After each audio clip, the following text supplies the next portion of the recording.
தலைவன் விஜய் உனக்கு உயர்வென்றால் எங்களுக்காக, தமிழ் இனத்திற்காக, தமிழ் மண்ணிற்காக, தமிழ் பண்பாட்டிற்காக உயிரை விட்டான விடுதலைகள். அவையாரா? அவன் தான்டா உண்மையான உச்சத்தை விட்டவன், அவன் தான்டா உயிரை விட்டவன். உச்சத்தை விட்டவன் உனக்கு பெருசா, உயிரை விட்டவன் எனக்கு கடவுள்றா. அது அவன் உயிர் மட்டும் இல்ல, அவனை பெத்த தாய் தாப்பேன், அவன் பெத்த பிள்ளை, அவன் பெத்த மகன், அவன் பெத்த மக, இவன் எல்லாத்தையும் விட்டுட்டு உயிரோடு நிக்கிற மாதிரி. இவர் தாண்டா உண்மையான தலைவன், இவன் தாண்டா உண்மையான மக்களுடைய தலைவனாக இருக்கிறான். இவனை தலைவனா ஏத்துக்கிட்டதுனாலதான் நாங்கள் எங்களுடைய உச்சத்தை விட்டு முன்னாடி வந்து நிக்கிறோம். இந்த ஊர்ல இருக்கக்கூடிய யாராவது ஒரு திமுக காரன், யாராவது ஒரு அதிமுக காரன், நல்ல மனுஷன், நல்ல ஆத்தாளுக்கு அப்பனுக்கு பிறந்தவன் எவனாவது ஒருத்தடே உண்மையிலேயே ஜிப்பு வச்ச பேண்ட் போட்ட ஆம்பளை, எதுக்காக ஜிப்பு வைப்பீங்க தெரியுமா? ஜிப்பு வச்ச பேண்ட் போட்ட ஆம்பளை எவனாவது ஒருத்தன் இந்த ஊர்ல திமுக செய்த சாதனைகள், இத்தனை குளத்தை தூர்வாரி இருக்கான் சொல்றா பாப்பான், இத்தனை கம்மாய தூர்வாரி இருக்கான் சொல்றா பாப்பான், இத்தனை பணமரத்தை தூர்வாரி இருக்கான் சொல்றா. இதை சொல்லி ஓட்டுக்கல்றா, டே இதை சொல்லி ஓட்டுக்கல்றா. 1000 ரூபா கொடுத்தேன், 500 ரூபா கொடுத்தேன், ஓட்டுக்கு டோக்கன் கொடுக்குற, இதை சொல்றிய நீ செய்த சாதனைகளை சொல்லி ஓட்டுக்கல்றா. நீ சாதனையே செய்யல பரவாயில்ல, அதை கூட விட்டுரு. ஸ்டாலின் தான் வர்றாருன்னு ஒரு பாட்டை போட்டு ஊரே மத்தனையில இப்ப போடுறான் அவன் பாட்டை.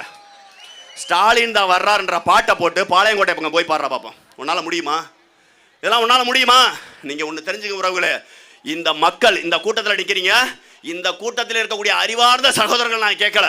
இந்த கூட்டத்தை விட்டுட்டு, இந்த கூட்டத்தை காணொலி வாயிலா பாக்குற என் தாய் தமிழ் உறவுகளை விட்டு, நாம் தமிழ் கட்சி உறவுகளை விட்டு மற்றவங்க நான் கேட்கிறேன், இருக்கிறதுலே மிகப்பெரிய அயோக்கியத்தனம் எது தெரியுமா? 5 வருஷம் திமுக செய்த கொடுமையில் அனைத்தையும் தெரிஞ்சுக்கிட்டு மீண்டும் திமுக 500 ரூபாய் ஓட்டு போடுற மாதிரி இவன் தாண்டா மிகப்பெரிய அயோக்கியம். நாம நினைக்கிற மக்களுக்கு எதுவும் தெரியல, விவரம் தெரியல, ஒண்ணும் தெரியல. உண்மையிலே தெரிஞ்சுக்க, நான் ஒவ்வொரு கிராமமா போய் பார்க்கிறேன். உண்மையிலே இந்த மக்கள் மிகவும் அறிவாளிகள், நல்லா அவனுக்கு விவரம் தெரியுது. ஜெயலலிதா உயிரோட இருக்காங்களா இல்லையா? எடப்பாடி பழனிசாமி இருக்காரா இல்லையா? எடப்பாடி பழனிசாமியை தெரிஞ்சவங்களுக்கு சீமான தெரியாதா? எடப்பாடி பழனிசாமி வந்த நாள் என்ன, தேதி என்ன, வருடம் என்ன? அண்ணன் சீமான் வந்த வருடம் என்ன? அண்ணன் சீமானே மக்களுக்கு தெரியல, ஆனா ஐயா எடப்பாடி பழனிசாமி மக்கள் தெரியல. இது எவ்வளவு பெரிய கோமாளித்தனம்.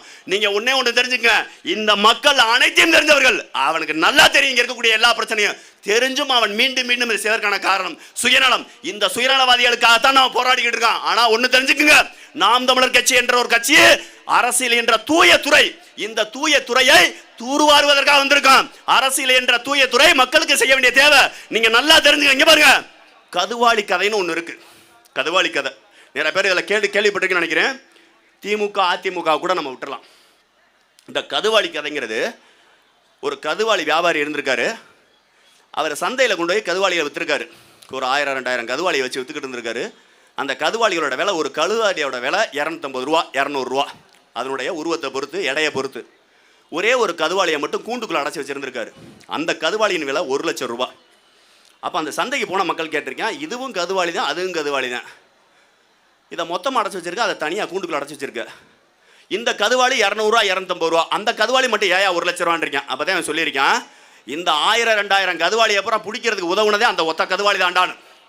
ஏன்னா அந்த ஒத்த கதுவாளி அதை கொண்டு போய் காட்டுக்குள்ள வச்சு கூண்டுல வச்ச உடனே அந்த கதுவாளி கியா கியா கியா கியான்னு கத்தி இருக்கு. உடனே மற்ற கதுவாளி ஊறான், ஐயோ நம்ம இனத்தானே கத்துறான் போல, நம்மளத்தையும் கூப்பிடுறான் போல, நம்மளுக்காக அழுகிறான் போல, அவனை போய் காப்பாற்றணும், அவனோட நிக்கணும், தோளோட தோல் நிக்கணும்னு சொல்லி ஒட்டுமொத்த கதுவாளி அவனை பார்க்க வந்திருக்கு. ஆனா அந்த கதுவாளியை சுத்தி இந்த வேடன் வலை போட்டு வச்சிருந்திருக்கான். அந்த கதுவாளிகளுக்கு அது தெரியல, தன் இனத்துல ஒரு கதுவாளி கத்திக்கிட்டு இருக்கேன், அதை காப்பாற்றணும், அதோட பக்கவளமா நிக்கணும்னு சொல்லி வந்த கதுவாளி ஊரா வலையில மாட்டிருச்சு. இப்ப தெரியுதுங்களா? இந்த வலையை சுத்தி போட்ட வேடர் யார் தெரியுமா? திமுகவும் அதிமுகவும். இந்த கூண்டுக்குள்ள இருக்க கதுவாளி யார் தெரியுமா? எங்க அண்ணன் திருமாவளவன். நீங்க தெரிஞ்சுக்கங்க, இந்த பறையர்குடி இங்க இருக்கக்கூடிய பட்டியல் சமுதாயம் எல்லா பேரும் அண்ணன் திருமாவளவன் தான் விடுவை என்று அவர் பின்னாடி நிற்கிறீங்க. நீங்க நல்லா தெரிஞ்சுங்க. நான் கல்லூரியில, கோவையில கல்லூரியில முனைவர் பட்டம் படிக்கும் போது அண்ணன் திருமாவளவனுடைய கூட்டங்கள்ல இதே மாதிரி முன்னாடி வரிசையில் உட்கார்ந்திருக்கேன். இதே மாதிரி முன்னாடி வரிசையில் உட்கார்ந்து அண்ணன் கு ராமகிருஷ்ணன், திருமாவளவன், இது போன்ற நபர்களுடைய பேச்சை கேட்டு வளர்ந்தவன் நான். எனக்கு நல்லாவே தெரியும் இவர்களுடைய நாடகம் என்னன்னு. இந்த கதுவாளி கூட்டத்தை வச்சு எப்படி இந்த மக்களை திராவிட கூட்டம் ஏமாத்துதோ அதே மாதிரி தான் தொடர்ச்சியாக செஞ்சுக்கிட்டு இருக்கான். நீங்க ஒன்று தெரிஞ்சுக்கங்க, திமுகவையும் அதிமுகவையும் கூட நம்ம விட்டு வச்சிடலாம். ஆனா இந்த கதுவாளி கூட்டமா இருக்கக்கூடிய கம்யூனிஸ்ட், காங்கிரஸ், இந்த விசிக இதே மாதிரியான ஜாதிய கட்சிகளை நம்ம விட்டோம்னா என்ன அடுத்த தலைமுறை மதுவுக்கு அடிமையாவதை விட, கஞ்சாவிற்கு அடிமையாவதை விட இந்த கதுவாளி கூட்டத்துக்கு அடிமையாயிரும். இவனை நம்ம காப்பாற்ற வேண்டியது இருக்கு. நீங்க இந்த அரசியல் என்ற ஒரு தூய்மையான துறையை, இந்த துறையை சுத்தம் செய்ய என் தம்பி சங்கரநாராயண மாதிரி ஆட்கள் இன்னைக்கு வந்து நிக்கிறோம். அரசியல் சாக்கடை சாக்கடை ஒரு தலைமுறையை ஒதுங்கி போயிரு. ஆதரிச்சு இந்த சாக்கடையை சுத்தம் செய்ய இன்னைக்கு ஆதிநாராயண சங்கரநாராயண மாதிரியான தம்பிகள் வந்து நிக்கிறான். இந்த இளைஞர் பட்டாளத்தை விட்டுறாதீங்க. இந்த இளைஞர் பட்டாளத்தை விட்டுட்டீங்கன்னா இன்னொரு இளைஞர் பட்டாளம் இந்த சாக்கடையை சுத்தம் செய்ய வந்து நிக்க மாட்டா. அந்த சாக்கடையை சுத்தம் செய்ய கடைசி வாய்ப்பே இல்லாம போய் திராவிட பண்டிகளுடைய கூடாரமா மாறிவிடும். ஆகவே ஐயா முத்துராமலிங்க தேவர் இருந்தபோது நாம கொண்டாட தவறிட்டான். நம்ம முன்னோர்கள் கொண்டாட தவறிட்டான். கப்பலாவுடைய தமிழன் வஉசி இருந்தபோது நம்ம முன்னோர்கள் நம்ம கொண்டாட தவறிட்டாங்க. நாமளும் கொண்டாட தவறிடக்கூடாது. இன்னைக்கு இந்த மண்ணில் வாழக்கூடிய ஒவ்வொரு வேட்பாளரும் நம்ம கட்சியில் இருக்கக்கூடிய போட்டியிடக்கூடிய ஒவ்வொரு வேட்பாளரும் முத்துராமலிங்க தேவர், வஉசி, இமானுவேல் சார், இன்னும் யாரெல்லாம் சுதந்திரத்துக்கு போராடணும் அவனை நம்ம அன்னைக்கு கொண்டாட தவறிட்டோம்னா இன்னைக்கு தேர்தல்ன்ற ஒரு அரசியல் மூலமாக, தேர்தல்ன்ற ஒரு படிக்கட்டு மூலமாக மீண்டும் முத்துராமலிங்க தேவர் வந்து நிற்கிறார். மீண்டும் வஉசி வந்து நிற்கிறார். மீண்டும் வேலுநாச்சியார் வந்து நிற்கிறார். மீண்டும் அம்பேத்கர், ரெட்டமலை சீனிவாசன், அயோத்தாச பண்டிதர். நம்ம கட்சியில போட்டியிடக்கூடிய ஒவ்வொரு வேட்பாளரும் ஒவ்வொரு தலைவர்களை சமம். இந்த நபர்களை விட்டு விடாதீர்கள். இவர்களை விட்டு விட்டால் நமக்கு வேற வழியா இல்லாமல் போயிடும். கடைசியா ஒண்ணு சொல்லிக்கிறேன். சங்கரநாராயணன் ஜெயிக்கிறாரு. நாங்குநேரி வேட்பாளர் செல்வனே ஜெயிக்கிறாரு. அம்பாசமுத்திரத்தில் போட்டியிடக்கூடிய நானும் ஜெயிக்கிறேன். இது ஸ்டாலின் மேல சத்தியம். இது எடப்பாடி மேல சத்தியம்.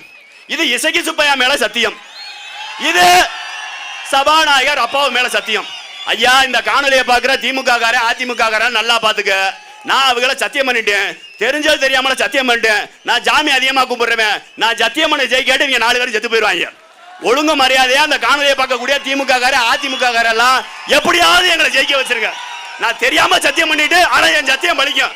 பாத்துக்கங்க, சத்தியம் பலிக்கும். நீங்க ஒருவேளை இவங்களை ஜெயிக்க வைக்காட்டி இந்த 4 பேரும் செத்து போயிடுவாங்க. நீ